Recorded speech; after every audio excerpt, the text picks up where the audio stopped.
What's going on, everyone? Welcome back to my YouTube channel. I'm Anthony, and in today's video I'm reviewing Back to the Future Part 3. Yes, the final movie in the trilogy of Back to the Future. Now, Back to the Future Part 3 was released May 25th, 1990, 6 months after Back to the Future Part 2 was released in 1989. Now, both Back to the Future Part 2 and 3 were filmed back to back, making it the first movie in Hollywood to be filmed back to back. And what a way to finish off the trilogy. Now, the third movie starts off exactly where the second one ended.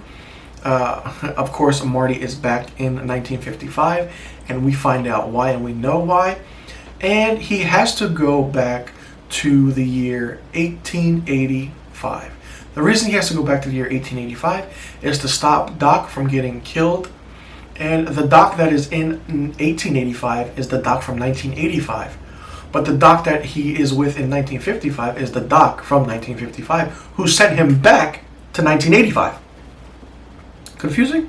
No, it's not confusing. Because to me, I understand this movie and I love it. I'm a huge fan of all three movies. Let me say that Part 3 is not about Marty. Part 3 is about Doc and his story arc and his love life. Now, granted, when I was little, I didn't like the whole storyline of Doc falling in love. It didn't make sense. Why is this in a Back to the Future movie? But as I was watching it, when I got older, I realized that it was the perfect way to end a trilogy. Because now Doc is the focal point in a Back to the Future movie. And Marty is put as a supporting character. And you really do notice that and you do realize that, which is a really good thing the filmmakers did. I really commend Bob Gale, Robert Zemeckis, and Steven Spielberg for putting together a 3-part trilogy of movies that really closed out on a very high note. Now, of course, Marty goes back to the Old West. Information is great, and the back and forth of how, stupid his character is, but then yet he's kind of smart, but doesn't know what he's doing is great.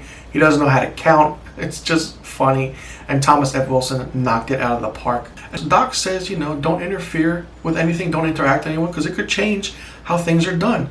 And of course, what does Doc do? He changes things, because he saves Clara from falling over a cliff, because she was supposed to die over that cliff, and it was called Clayton Ravine for a reason. The one thing that I did enjoy in this movie is Marty's character, because the reason I enjoyed it is because he calls himself Clint Eastwood. And, Marty as Clint Eastwood was great. He's a cowboy. Nobody knows who Clint Eastwood is in the 1880s.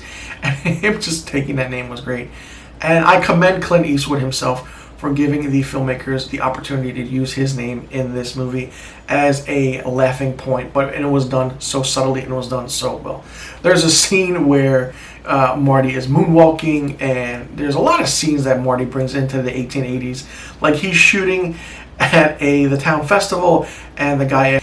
This was a great way to end a trilogy that had, within 5 years, 3 movies, and it was good. It was done well. From 1985 to 1990, 3 movies were done, with Part 2 and Part 3 being filmed back to back. Now, not only is 2020 the 35th anniversary for the first Back to the Future movie, it is also the 30th anniversary for the third Back to the Future movie, Back to the Future Part 3, because it was released May 25th, 1990.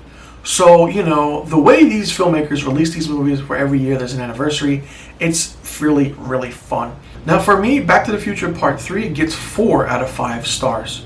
Let me know in the comment section below what you would rate it, and if you enjoyed Back to the Future Part 3, more so than the first 2 movies, and if you think this is the best trilogy of all time.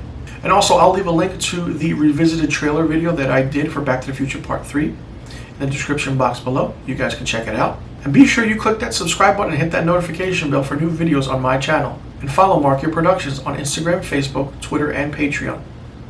And also follow me, Anthony, on Instagram and Twitter at misterfilmstock.